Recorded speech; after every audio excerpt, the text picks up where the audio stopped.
नमस्कार मित्रांनो, योगसूत्राच्या आजच्या भागात मी वर्षा पांडे आपले स्वागत करते.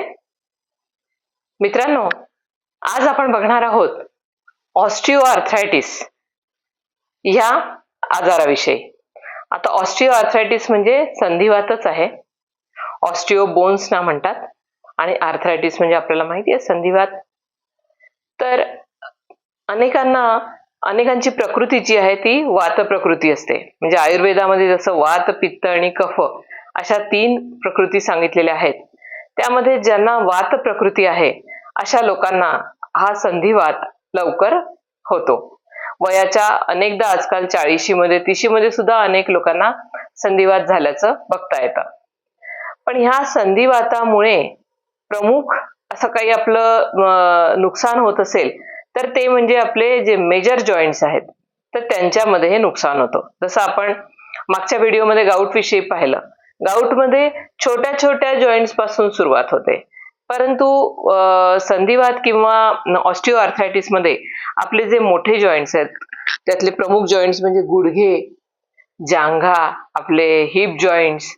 तर ह्यामध्ये काही लोकांना खांदे आणि मान ह्या अशा जॉईंट्स मध्ये आपल्याला संधिवाताचं किंवा ऑस्टिओआर्थरायटिसचं प्रमाण आढळतं. यामध्ये तिथले जे कार्टिलेजेस आहेत आपल्या कुठल्याही जॉईंट मध्ये ते जॉईंट्स इझिली मूव्ह करण्यासाठी त्यामध्ये सॉफ्ट असं कार्टिलेज असतं. तर हे कार्टिलेज वयाप्रमाणे झिजतं किंवा ज्यांच्यामध्ये ही वात होण्याची प्रक्रिया जास्त प्रमाणात आहे त्यांच्यामध्ये हे गॅसेसच एक प्रकारे वात म्हणजे गॅसेसच, हे गॅसेस जास्त प्रमाणात झाल्यानंतर हे आपल्या जॉईंट्स मध्ये जाऊन ते जॉईंट्स पेन करतात किंवा वेदना देतात. तर त्याला आपण संधिवात म्हणतो. आता या संधिवातामध्ये अनेक प्रकार आहेत. त्यामध्ये आज आपण ऑस्टिओआर्थरायटिस हा बघूया. यामध्ये प्रमुख जॉईंट्स म्हणजे गुडघ्याचे जॉईंट्स. 40 नंतर जास्तीत जास्त महिलांमध्ये, पुरुषांपेक्षा महिलांचं प्रमाण जास्त आहे. महिलांमध्ये हा आजार जास्त प्रमाणात आपल्याला जाणवतो. याचं कारण असं आहे की महिलांमध्ये एक 40-45 नंतर मेनोपॉजचे जे सिम्पटम्स किंवा लक्षणं दिसायला लागतात त्यांच्यामध्ये जे इस्ट्रोजन लेव्हल, जे मुख्य स्त्री मध्ये असणारं हॉर्मोन आहे तर ते कमी व्हायला लागतं आणि त्यामुळे आपली जी कॅल्शियम लेव्हल आहे शरीरातली ती ड्रॉप होते. आणि कॅल्शियम हे हाडांसाठी अतिशय आवश्यक आहे, आपल्याला माहिती आहे. त्यामुळे कॅल्शियमही कमी झाल्यामुळे हळूहळू हाडांची झीज वाढून त्या 2 संधीमध्ये सुद्धा जे कार्टिलेज आहे तिथे जे लिक्विड आहे त्या सगळ्याचीच ओव्हरऑल झीज व्हायला लागते. त्यामुळे गुडघ्यांसारखे आपल्याला विकार जाणवतात. गुडघेदुखी हा प्रामुख्याने यासाठी जाणवतो कारण की आपल्या शरीराचं जे वेट आहे ते आपल्या गुडघ्यांवर येत असतं. त्यामुळे गुडघेदुखी ही प्रामुख्याने आढळते बाकीच्या जॉईंट्स पेक्षा, परंतु बाकीच्या जॉईंट्स वरही त्याचा असर झालेलाच असतो. आज आपण प्रामुख्याने बघूया की ह्या संधिवातावर आपल्याला काय आसने, योगासने बघता येतील.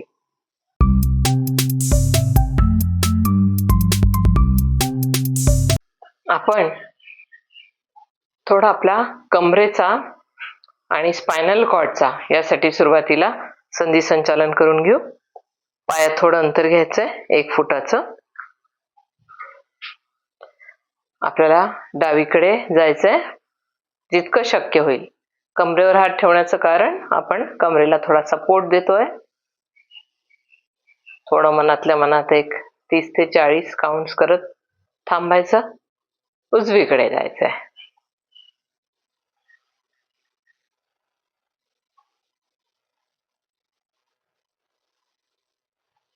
सरळ. आता आपण ह्याचप्रमाणे कंबर ट्विस्ट करून घेऊ.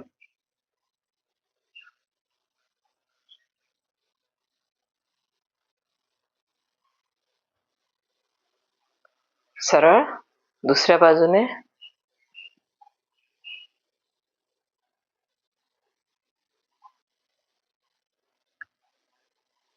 सरळ.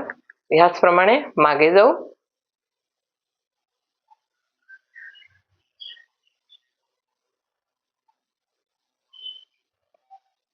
सरळ आणि थोडं समोर वाकायचंय.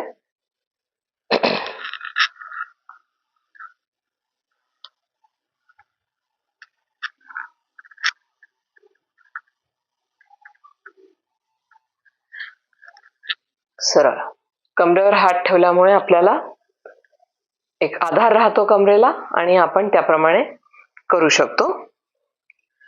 तसंच दोन्ही पाय जवळ घ्यायचे आणि हळूच गुडघे समोर वाकवायचे. शक्यतो ही पाठ आपण सरळ ठेवू, थोडे वाकवायचे, फार जास्त नाही, आणि सरळ व्हायचंय.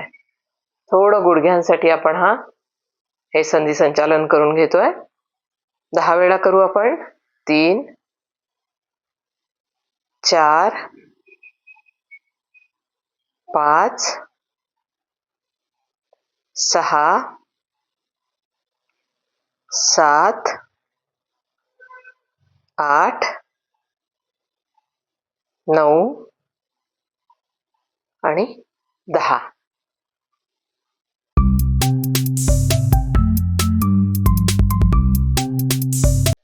आपण वज्रासनात बसून घ्यायचंय. वज्रासनात बसून टेबल टॉप पोझिशनला यायचंय. थोडा वेळ वज्रासनात बसू, आपल्याला शक्य होईल तेवढं. पायात मी थोडं अंतर घेतलंय आणि आता आपण टेबल टॉप पोझिशनला यायचंय याप्रमाणे. आता इथे आपण श्वास घेत मान वर करायची आहे आणि आपली जी खालची कंबर आहे म्हणजे लोअर बॅक, तिला आत दाबायचा प्रयत्न करायचा आहे जास्तीत जास्त. थोडं आपण थांबू इथे. त्यानंतर श्वास सोडत मान आत घ्यायची आहे आणि तोच भाग जो आपण खाली दाबला होता तो आता वर आणायचा आहे.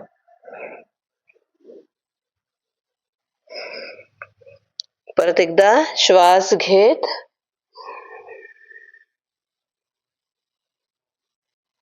याने आपल्याला लोअर बॅक आणि हिप जॉईंट्स याला अतिशय चांगला व्यायाम केला जातो आणि त्यामुळे थोडं थांबल्यामुळे ताण वाढतो. श्वास घेत वर आणि श्वास सोडत आत. किमान 5 ते 10 वेळा आपण ह्याप्रमाणे क्रिया करून घेऊ शकतो.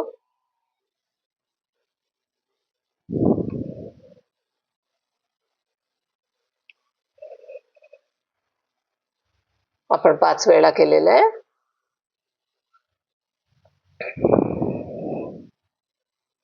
आता आपण हात थोडे समोर घेऊन घेऊ आणि एक पाय जास्तीत जास्त वर घ्यायचा प्रयत्न करायचा आहे. आपल्याला ताण येईल हिप जॉईंट्सला तितकं आपल्याला हा पाय वर होल्ड करून ठेवायचा आहे. त्यानंतर मुळापासून म्हणजे वरून गोल फिरवायचा. 1, 2, 3, 4 आणि 5. दुसरीकडून 1, 2, 3, 4 आणि 5. याचप्रमाणे आपण दुसरा पाय घेऊ, त्याला वर ताणून ठेवू.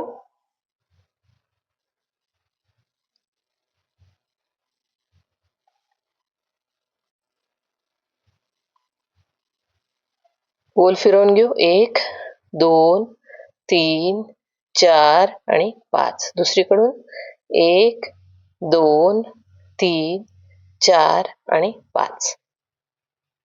इथून आपण शशांकासनात थोडं रिलॅक्स करणार आहे.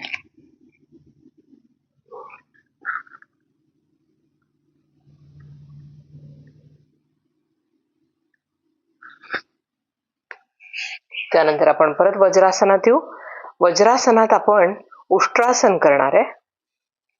याप्रमाणे पायात थोडं अंतर घेऊ, मागे जायचं.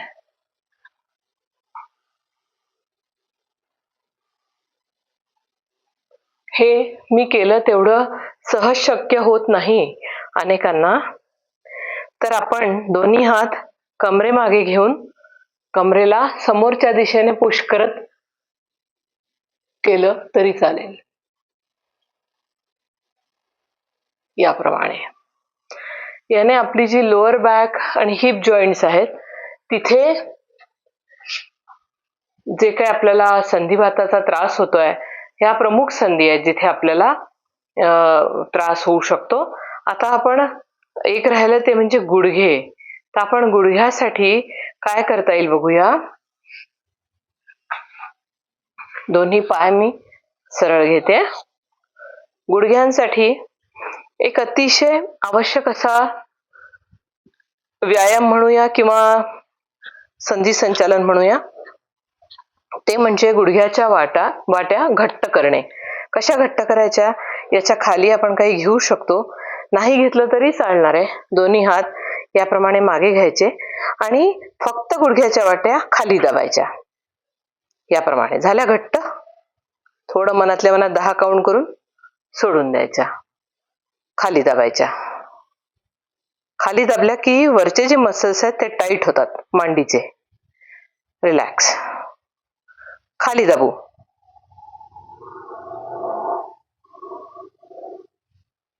परत एकदा. याच्या खाली तुम्ही काही घ्या, कुशन किंवा काही, म्हणजे तुम्हाला निश्चित जाणवेल. किंवा मी तुम्हाला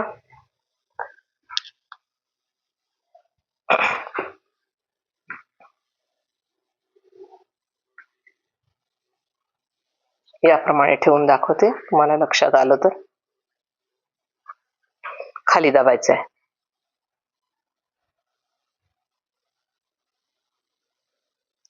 रिलॅक्स. परत एकदा खाली दाबू. परत एकदा खाली दाबू.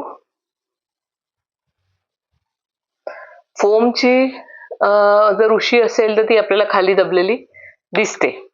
ह्याप्रमाणे हा प्रमुख व्यायाम आहे गुडघ्यांसाठी. त्याशिवाय गुडघ्यांसाठी बरेच व्यायाम आहेत, माझ्या गुडघेदुखीच्या भागात सांगितलेले देखील आहेत. आपण जसं मागच्या व्हिडिओमध्ये आपण अँकल फिरवून घेतला होता, त्याप्रमाणे इथे गुडघा देखील फिरवून घेऊ शकतो. याप्रमाणे गुडघा फिरवून घ्यायचा आहे दोन्ही बाजूने.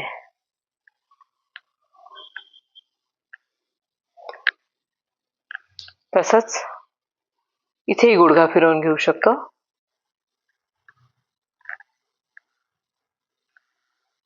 दुसरीकडून.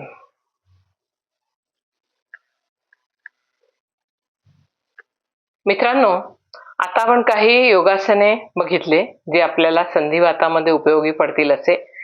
याशिवाय आपल्याला रोज वायू मुद्रा किंवा वात मुद्रा करणं अतिशय आवश्यक आहे.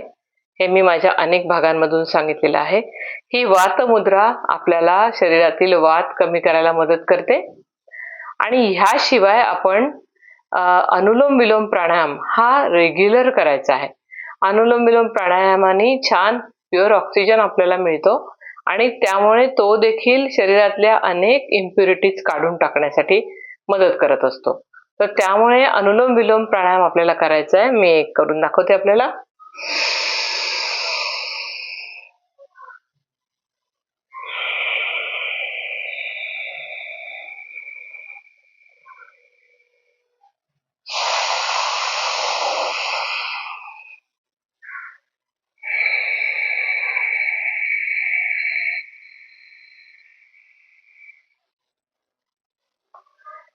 त्याबरोबरच सध्या उष्णता भरपूर वाढलेली आहे, त्यामुळे चंद्रभेदन प्राणायाम हा आपल्याला नियमित स्वरूपात करायचा आहे. चंद्रभेदन प्राणायाम म्हणजे आपली डावी नाकपुडी म्हणजे चंद्र नाडी आहे, शीत नाडी आहे. सकाळी उठून 5 तरी प्राणायाम हे चंद्रभेदन प्राणायाम करावेत. म्हणजे डाव्या नाकपुडीने श्वास घ्यावा आणि डाव्या नाकपुडीने श्वास सोडावा. त्याने शरीरामध्ये आपोआपच नॅचरली थोडीशी शीतलता निर्माण होते. याप्रमाणे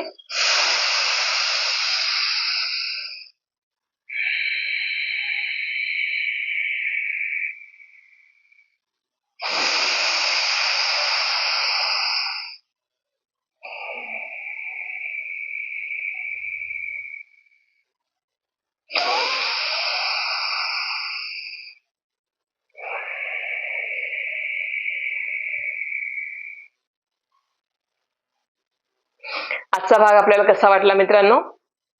मला कमेंट बॉक्समध्ये कळवा. इतरही काही शारीरिक मानसिक समस्या असल्यास मला कळवत चला. त्यावर मी निश्चितच आपल्याला योगाद्वारे काही ना काही समाधान सांगेल. आजचा भाग आवडला असल्यास लाईक करा, शेअर करा, सबस्क्राईब करा. योग करा आणि निरोगी राहा. नमस्कार.